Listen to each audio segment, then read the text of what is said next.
현재 세계 많은 나라에서 한국을 막고 견제함에도 한국이 1위에 등극하며 파란을 일으키고 있습니다. 세계 주요 언론들은 물론이고 특히 미국과 주요 강대국들이 놀라움을 표시하고 있다고 하는데요. 일부 매체는 유럽에서 한국을 막았음에도 불구하고 이런 일이 일어났다며 당혹스러움을 표하고 있습니다. 현재 러시아 사태 이후 이상하게 한국이 때가 맞았는지 굉장한 행보를 보이고 있다는 것입니다. 심지어 최근 러시아에서조차 전혀 예상치 못한 부분에서 한국이 가장 주목받고 있다고 하는데요. 러시아는 물론 유럽에서 현재 한국을 막아도 안 되는 일들이 어떻게 진행 중인지 의문인 상황입니다. 우선 러시아에서는 푸틴 정권의 폭주로 국가가 대혼란에 휩싸여 있는 상황이긴 합니다만 이 와중에 한국에 대한 호감도가 절정을 달리고 있는 새로운 소식이 들려오고 있습니다. 우선 주 러시아 한국 코트라 무역관에 따르면 러시아는 최근 한국 컨텐츠에 빠져 있다고 합니다. 그런데 이 과정이 다소 흥미로운데 우크라 침공으로 인해서 서방의 제재가 강력하게 시작이 되면서 맥도날드와 같은 서방의 프랜차이즈가 빠져나갔고 동시에 넷플릭스도 서비스를 종료한 것입니다. 따라서 그 가운데 러시아의 OTT 시장이 공백이 생기는 초유의 사태가 발생한 것인데요.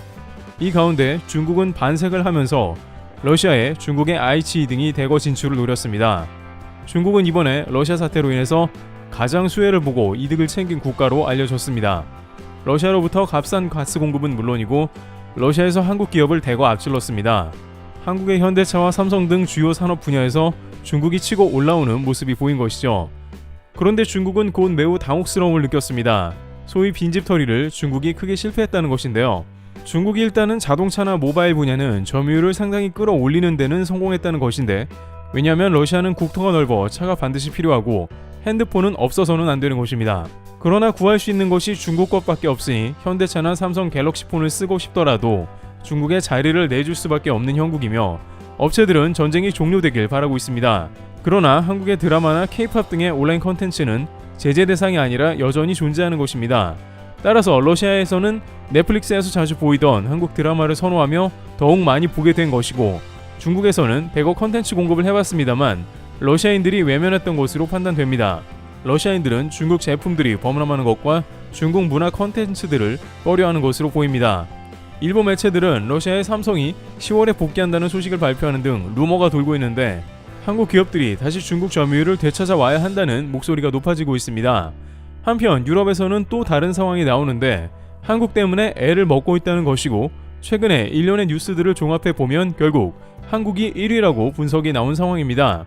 또한 이러한 뉴스는 일본에서 제기했기 때문에 더욱 신뢰성이 높다는 말이 나오고 있습니다. 일본에서는 좀처럼 한국에 대해서 긍정적으로 기사를 싣는 경우는 최근 더욱 찾아보기 어려운데요. 특히 기시다 내각의 지지율이 크게 떨어지면서 한국 때리기가 다시 시작된다는 말이 나오는데 일본 언론에서는 한국의 큰 변화에 대한 구체적인 증거를 포착하고 있었습니다. 우선 일본에서는 최근 한국이 미국, 러시아, 독일, 프랑스와도 견줄 수 있는 상태라면서 예상치 못한 한국의 급부상에 유럽에서 한국을 저지시켜야 하는 상황이 나왔다고 말하는데요. 우선 유럽이 왜 한국을 저지시키려다가 곤란함을 느꼈는지에 앞서 일본의 행보도 봐야 하는데요. 최근 일본은 유엔의 안보리 상임이사국 진출을 눈독을 들이고 있는 모습이 나왔습니다. 러시아 침공으로 인해 일본은 미국, 호주, 인도, 이른바 쿼드 국가가 상임이사국이 돼야 한다며 상임이사국이 기존보다 이렇게 확대 편성되어야 함을 강력하게 주장한 것으로 파악됩니다. 실제 쿼드 외교 장관들은 최근 유엔 총회 이후 뉴욕서 회담을 마치고 이런 내용을 발표했습니다. 물론 이들은 상임이사국 러시아가 우크라를 침공하고 중국이 러시아를 감싸고 도는 등의 행태 때문에 상임이사국이 제 기능을 못했다면서 이에 쿼드 멤버가 합류되어야 한다는 주장입니다. 또한 일본은 독일, 인도, 브라질 등 상임이사국 진출을 꾀하는 국가와 함께 G4라는 틀을 만들어 상임이사국과 비상임이사국을 확대하는 방향으로 안보리를 재편해야 한다고 주장해 오기도 했습니다. 기시다 총리는 러시아 침공으로 유엔의 신뢰성이 위기에 빠졌다며 그 이유를 밝혔습니다.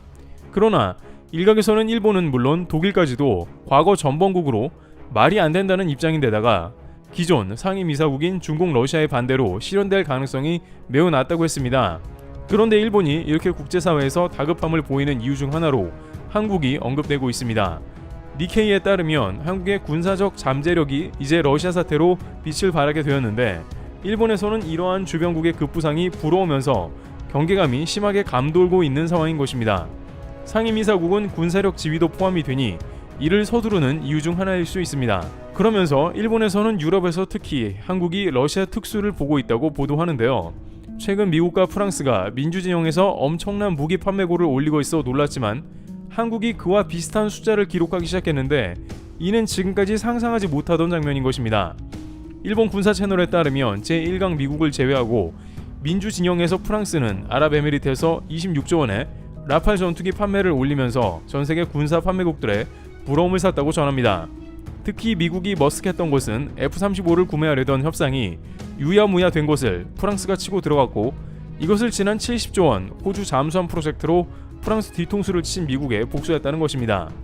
그런데 여기서 유럽 전역이 훨씬 더 놀라는 일이 생겼는데 바로 비슷한 숫자가 또 나온 것입니다. 폴란드가 약 25조 원의 MOU격 방산 협상을 한국과 진행한다는 점이었습니다. 지금까지 민주진영에서 아시아 국가가 서방 강대국과 비등한 숫자를 만들어낸 건 처음입니다. 일본 매체는 한국은 프랑스와 같은 25조 원대 방산 협력을 따냈고 이것은 충격이었다는 것입니다. 게다가 더 놀라운 점은 폴란드는 협상 뒤에 본 계약을 곧바로 연달아 체결했다는 점으로 여기서 한국의 무기 납기와 후속 관리 체계가 매우 뛰어났다는 점도 거론한 것입니다. 일부 일본 우익 등에서는 한국이 전쟁을 기회 삼아 비즈니스를 하고 있다는 취지의 발언을 했습니다만, 과거 군수 입장으로 경제가 부활한 경험을 했고 맛을 또 보기 원하는 일본 입장에서는 한국의 성공을 비판하는 속내는 결국 그저 부러움의 대상이라는 것입니다. 또한 일본은 상임이사국 가입 의사는 물론 유럽과도 어울리고 싶어하는 국가인데 자신들은 탈아시아격 국가로 사실상 유럽이나 다름없다는 의견을 제기했습니다. 따라서 한국이 프랑스와 같은 엄청난 계약을 해냈다는 게 믿기도 싫은 눈치인데요. 그런데 이는 일본뿐만 아니라 유럽에서도 느닷없는 아시아 국가의 출현을 경계하는 걸로 보입니다. 한국에서 나토에 속한 폴란드와 초대형 계약을 진행했다는 것이 크게 곤혹스럽다는 점입니다. 왜냐하면 유럽 내부에서 특히 나토국들은 영내 조달에 관행이 있기 때문입니다. 이들은 웬만하면 모든 주요 거래를 유럽 내부와 나토 사이에서 이루어지게 하는 편입니다.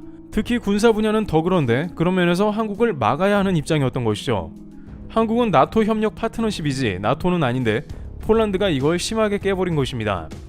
유럽연합은 나토까지 고려해 재정을 집행하고 러시아 침공에 대한 지원도 하게 됩니다. 그런데 당장 방위가 시급한 폴란드가 대거 한국의 방산을 집행함으로 해서 곤란하게 된 것입니다. 인력에서는 그렇다고 해서 한국을 막을 수도 없다는 의견을 제기하는 상황입니다. 또한 미국에서도 프랑스를 뒤통수 칠 정도로 방산을 중요시 여기며 이번 러시아 사태가 기회이기도 합니다. 실제 미국은 이번에 유럽에서 밀려드는 방산 주문으로 생산 라인 확충을 검토 중인데요. 그러나 상당한 주문이 미국이 아닌 한국으로도 흘러간 상황도 다소 씁쓸한 것입니다. 미국은 방산 산업에 있어서 매우 보수적이며 그 시장에 파일을 내주기 원하지 않습니다. 한국의 군사 관련한 기술 이전을 넘겨준 것은 거의 그 케이스를 찾아보기가 힘들고 오히려 미사일 지침 해제나 원자력 개발 제한 등 온갖 제한만 잔뜩 걸려있는 상황입니다. 특히 이번 IRA 법안에서 보았듯이 산업 분야에서 누군가의 성장세를 상당히 경계하는 것이죠. 물론 미국과 한국이 상부상조하는 FA-50과 F-16의 공존 분야도 있긴 하며 우크라만으로도 미국이 도저히 무기 공급을 할 수 없기 때문에 다행히 한국으로 인해서 부족한 무기를 공급할 수 있는 상황이 그나마 다행이라는 목소리도 나옵니다만, 현재 일본에서 우려하듯이 군사 강대국들은 한국의 급부상을 경계하는 것도 사실입니다. 그러나 다른 분야는 모르더라도 방산은 단기간에 이루어질 수 없는 분야입니다. 한국은 수십 년간 자주 국방에 힘써왔으며 이러한 사태가 날 걸 노리고 그런 것도 아니고 지정학적 위치에서 주변국들의 전쟁 억지력을 위한 노력으로 지금 위치에 온 것입니다. 생존과 투쟁을 위해 부단히 노력해온 결과 지금 상황이 온 것이지 우연은 아니라는 것입니다. 관계자들은 전세계 방위비 예산이 수직 상승해 한국은 완전한 흐름을 탔다고 전합니다. 최근 방위산업전에서 전세계를 대절하고 한국에 오는 상황이 벌어지고 있으며 각 국가의 장차관급 인사들은 한국의 무기 생산 스케줄을 구체적으로 문의하는 모습입니다. 이와 같이 한국은 러시아 사태로 인해 오히려 전세계의 코리아 브랜드를 각인시키고 있으며 그동안 난공불락이던 방산마저 묵묵히 준비하며 또 다른 기회를 창출하고 있는 것입니다. 트래블TV였습니다. 감사합니다.